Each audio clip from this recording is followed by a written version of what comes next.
Mais Monsieur le Président, honorable assesseur, la seule personne citée par le commandant Toumba lui-même qui pouvait attester la véracité de ses propos, c'est Mohamed Condé, le commandant du salon. La question lui a été posée ici, à l'audience, Monsieur le Président. Mais la particularité de ce dernier, c'est qu'il n'a pas été entendu, si j'ai bonne souvenance, par les juges d'instruction. C'est ici qu'il a comparu.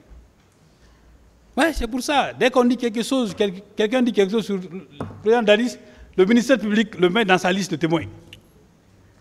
Je comprends. C'est pas, même s'il y a l'indivisibilité du ministère public, ceux qui sont là sont ici pour la circonstance.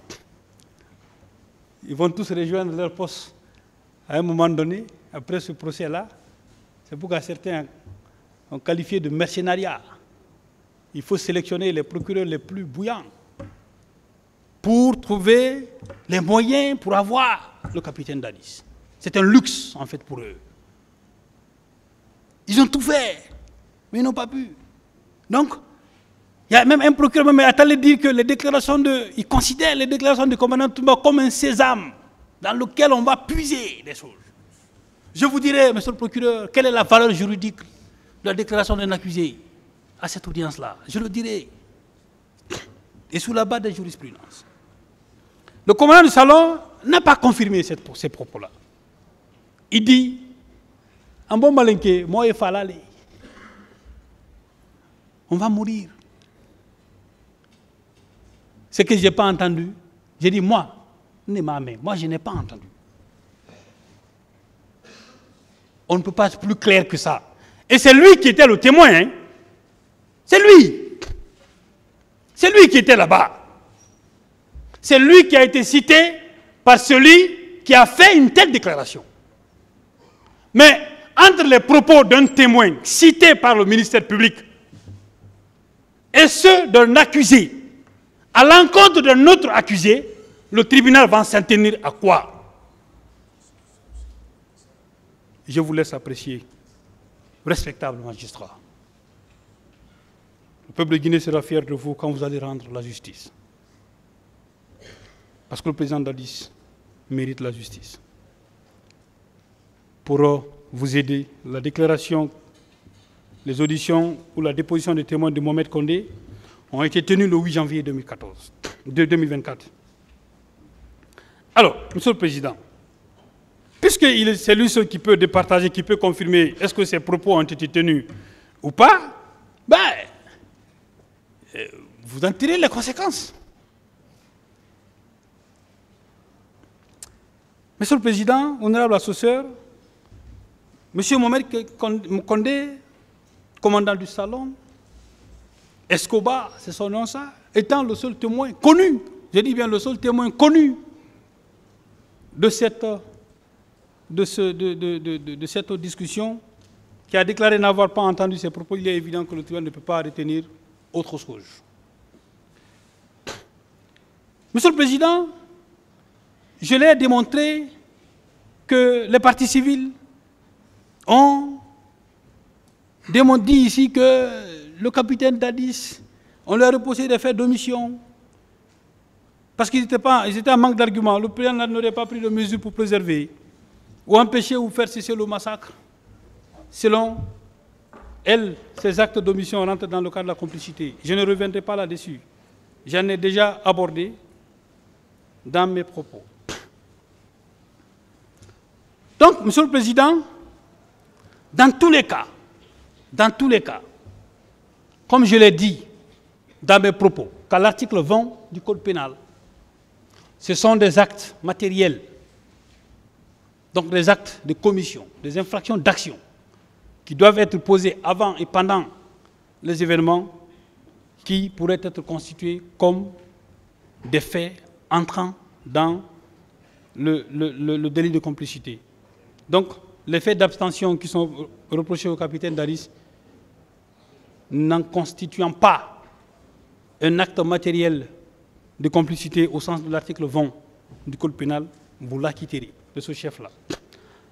Monsieur le Président, quand on dit toujours absence de sanction par rapport à la complicité, La sanction intervient lorsque les événements sont terminés. Donc c'est un acte postérieur. Deux choses à dire par rapport à ça. Premièrement, l'absence de sanction est un comportement négatif. Un. Deuxièmement, puisque ce comportement négatif, selon eux, Monsieur le Président, honorable assesseur, est postérieur à la commission de l'infraction, il ne rentre pas dans le champ prévisionnel de l'article 20 du Code pénal. Parce que l'article 20, comme je l'ai dit, ne parle que de comportements antérieurs et pendant l'infraction.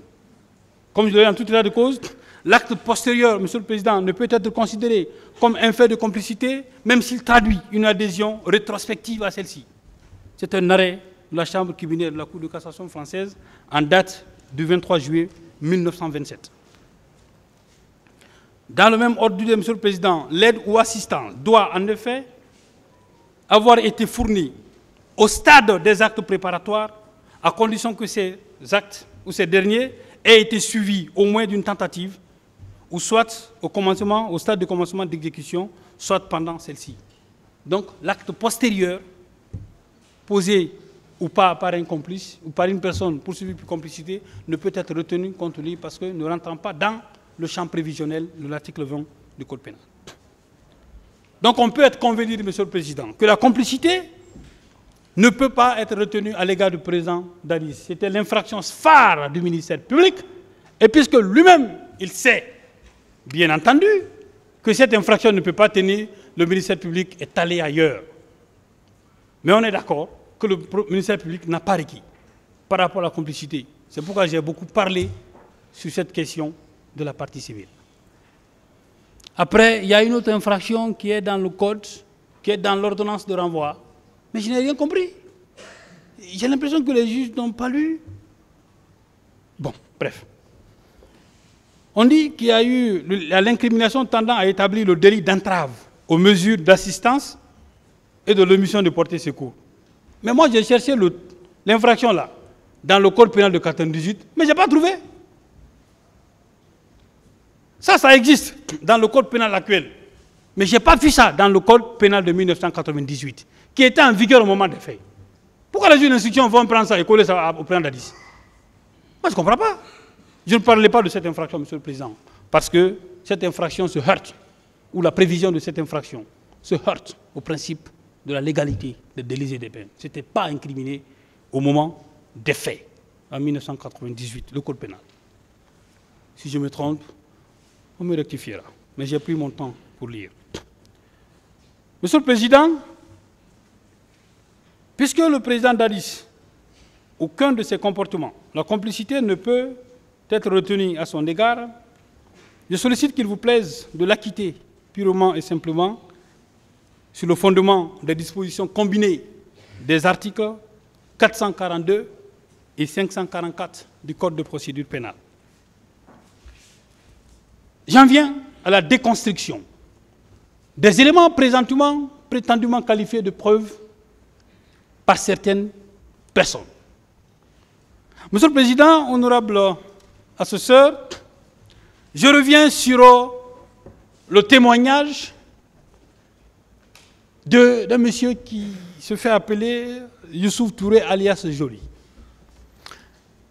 Monsieur le Président, je me suis efforcé, je me suis donné la peine. J'ai fait violence sur moi-même pour ne pas l'interroger.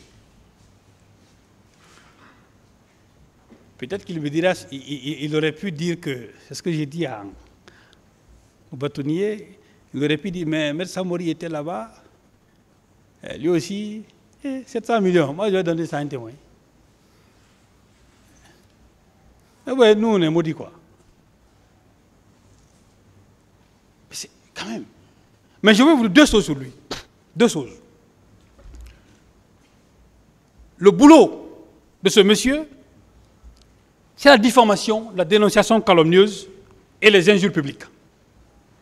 Voici son boulot.